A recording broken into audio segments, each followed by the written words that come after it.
انتہائی مزاحیہ لطیفے، ویڈیو کو مکمل دیکھیں، یقیناً آپ لطف اندوز ہوں گے، اور چینل کو سبسکرائب کرنا نہ بھولیے گا۔ شکریہ۔ میاں کی گود میں بچہ سو رہا تھا۔ بیوی نے کہا بچے کو میں نے سلایا ہے۔ شوہر نے کہا نہیں، اسے میں نے سلایا ہے۔ دونوں میں بحث شروع ہو گئی۔ بچہ ایک دم اٹھا اور بولا آپ کیوں بحث کر رہے ہیں؟ میں سویا ہی کہاں تھا۔ باپ نے بیٹے سے پوچھا دیکھو بیٹا اندر وال کلاک چل رہی ہے۔ بیٹا اندر گیا اور کہا نہیں پاپا، وہ بس ایک ہی جگہ کھڑی ہو کر اپنی دم ہلا رہی ہے۔ میرے چینل کو سبسکرائب کرنے والے، دعا ہے اللہ پاک آپ کی ساری مشکلیں آسان کرے، آمین۔ شوہر گولف کا سامان تھیلے میں لے کر گھر سے نکلنے لگا تو بیوی نے کہا پھر وہی منحوس گولف، اگر تم ایک شام گولف کھیلنے نہ جاؤ تو میں خوشی سے مر جاؤں۔ شوہر نے کہا خدا کے لیے مجھے ایسا لالچ نہ دو، کہیں خوشی سے میں ہی نہ مر جاؤں۔ مالک نے نوکر سے کہا کہ میں تھوڑی دیر کے لیے باہر جا رہا ہوں، اگر کوئی دکان پر آئے اور تمہیں کچھ آرڈر دے تو اس کی تعمیل نہایت ادب سے کرنا۔ تھوڑی دیر بعد مالک آیا اور پوچھا کوئی آیا تھا؟ نوکر بولا جی ہاں۔ مالک نے پوچھا کیا آرڈر دیا تھا؟ نوکر بولا اس نے آرڈر دیا تھا کہ دونوں ہاتھ اوپر کر کے کونے میں کھڑے ہو جاؤ۔ میں نے نہایت ادب سے اس کے آرڈر کی تعمیل کی اور وہ رقم والا تھیلا اٹھا کر لے گیا۔ عاشق نے اپنی محبوبہ سے کہا اگر تم نے مجھ سے شادی کا وعدہ نہ کیا تو میں 16 منزلہ عمارت سے کود کر اپنی جان دے دوں گا۔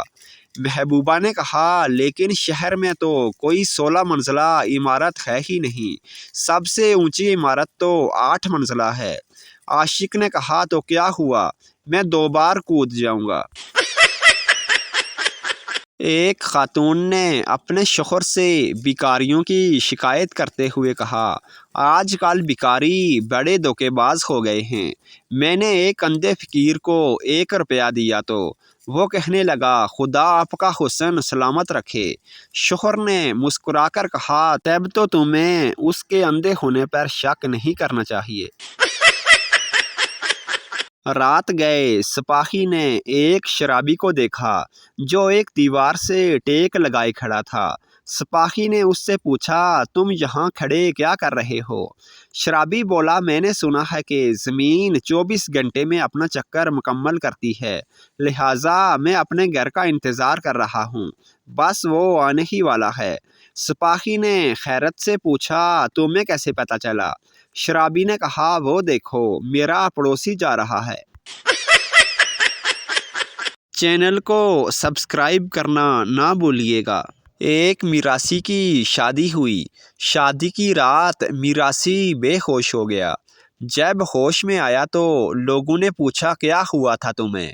میراثی غصے سے بولا ہونا کیا تھا، جب میں بیوی کے کمرے میں جانے لگا تو لائٹ چلی گئی اور میں اندھیرے میں بھینسوں کے طبیلے میں چلا گیا، انہوں نے مار مار کر بے ہوش کر دیا۔ پاکستانی ٹیلنٹ کی مانگ میں اضافہ۔ پاکستانیوں تم تو جگاڑ لگانے میں ماہر ہو، میرا کسی طرح ٹرمپ سے پنگا کروا دو۔ ایران کو چاہیے 10 میزائلوں پر اسرائیلی جھنڈا پینٹ کر کے نارتھ کوریا پر پھینکے، باقی کام ببلو خود ہی سنبھال لے گا۔ کسی لاہوری سے رابطہ کرو، اگر وہ میزائل کو غلط راستہ بتا کر ادھر بھیج دے تو میرا کام بن جائے گا۔ اس کین کو دیکھ کر بتائیں کس کی شکل ذہن میں آتی ہے، جواب کامنٹ میں دیں۔